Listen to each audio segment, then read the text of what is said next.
All right, so in today's video, we're going to go over the 7 cold emails that most people are breaking, and then most importantly, why breaking these rules are causing you replies, revenue, and meetings. Quick background on me, my name's Anthony. I run Velocity Flow. We're a B2B cold email agency. We send thousands of emails on our clients' behalf, booking them sales meetings, and I can tell you that these mistakes are holding a lot of people back from actually getting replies and overall creating more revenue. So we're going to be going through all 7 rules today, what the rules are, why most people are breaking them, and what you can do instead. Let's get into it. Rule number 1 is going to be never sending emails from an account that hasn't been warmed up. A lot of people skip this step simply because they're in a rush to get out there and start sending. So when you skip warm up, you're creating a brand new account and you're just blasting emails straight from the jump. Now what happens when you do this is all your emails are going to spam.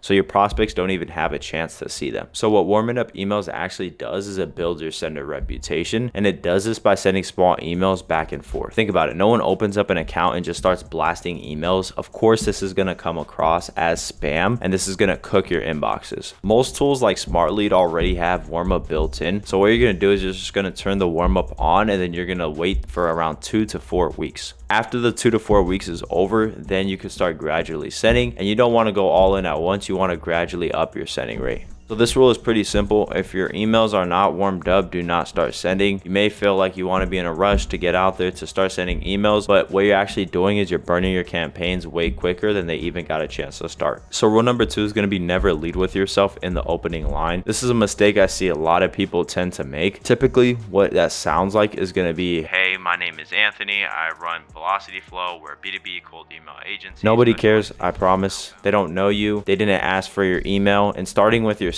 is just honestly going to give them 0 reason to continue to read the email. Your opening line has one job. You want to make them read the next line. Now, the best way you're going to go about doing that is you want to personalize the email. You want to call something out that's specific to their industry, so it doesn't seem like this email you just wrote up and sent out for thousands of people across a bunch of different industries. Once they feel like the email was written for them, they go from defensive to curious, and a curious person is actually going to read the rest of the email. So rule number 3 is going to be never use spam triggers in your copy. This is a mistake that a lot of people make and they don't even know it, and it ends up cooking their deliverability. Spam filters scan every email you send for specific words, for things that look like marketing or things that look like promotion. And when they find those things, they route your email to spam before your prospect ever has the chance to see it. The words that get flagged the most often are going to be words like free, guaranteed, act now, marketing. Anything that sounds like any type of promotion or any type of ad is going to get flagged, and it's going to go straight to spam. So the fix for this is going to be pretty simple. You want to write your cold email as if you were writing to a colleague or to a friend. You want it to be super plain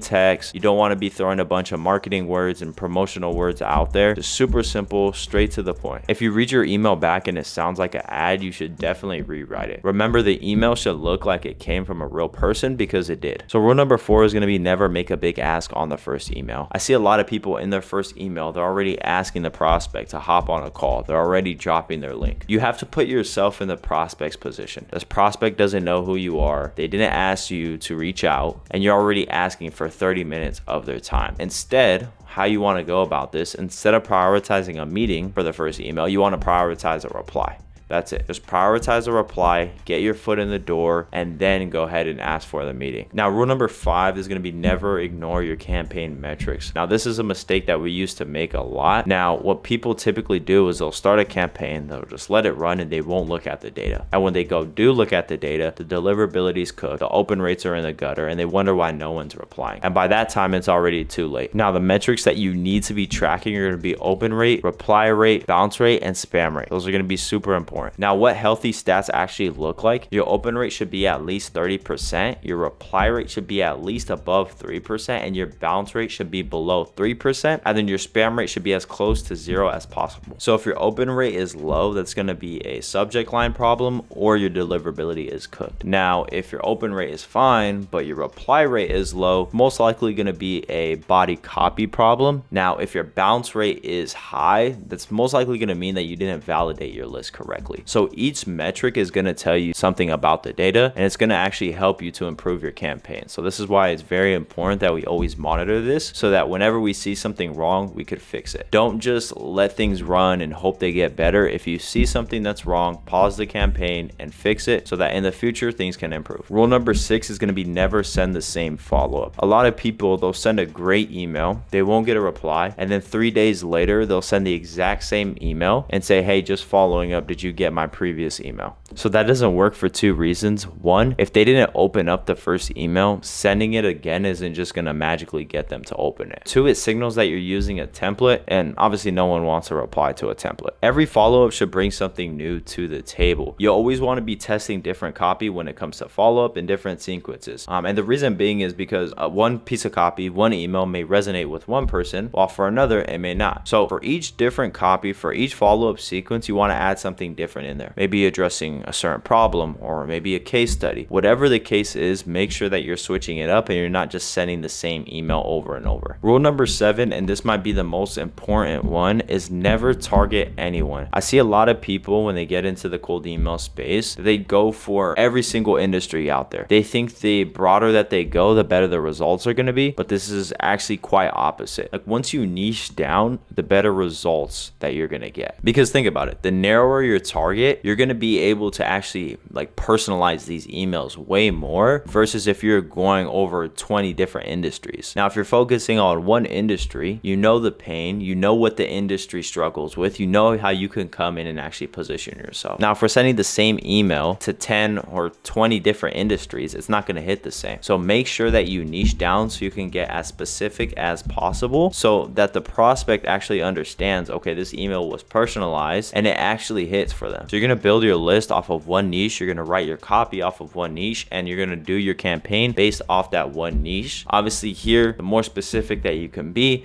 the better that the outcome is going to be. All right, so let's recap the 7 rules. So rule number 1 is going to be never send from a cold account. Make sure to warm up the account first. Now, rule number 2 is going to be never lead with yourself. Make the first line about them. Now, rule number 3 is going to be never use spam triggers. Write like a human, not a marketer. Rule number 4, never make a big ask on the first email. Remember, your goal here is simply to get a reply, not to book a meeting. Now, rule number 5 is going to be watching your metrics every single day. Don't forget to look over your data so that if something's wrong, you could stop the campaign and fix it. Now, rule number 6 is going to be never send the same follow-up. You want to bring something new to the table every time. Remember, what may resonate for one person may not resonate for another. And lastly, rule number 7 is going to be get specific, niche down, and don't just target everyone. If you fix these rules one by one, you will see a completely different result. Most people just haven't been shown the right way. Now, if you got value out this video, feel free to subscribe. I post cold email content weekly. If you have any questions, feel free to drop them down in the comments below. But other than that, I appreciate you. I'll see you in the next one.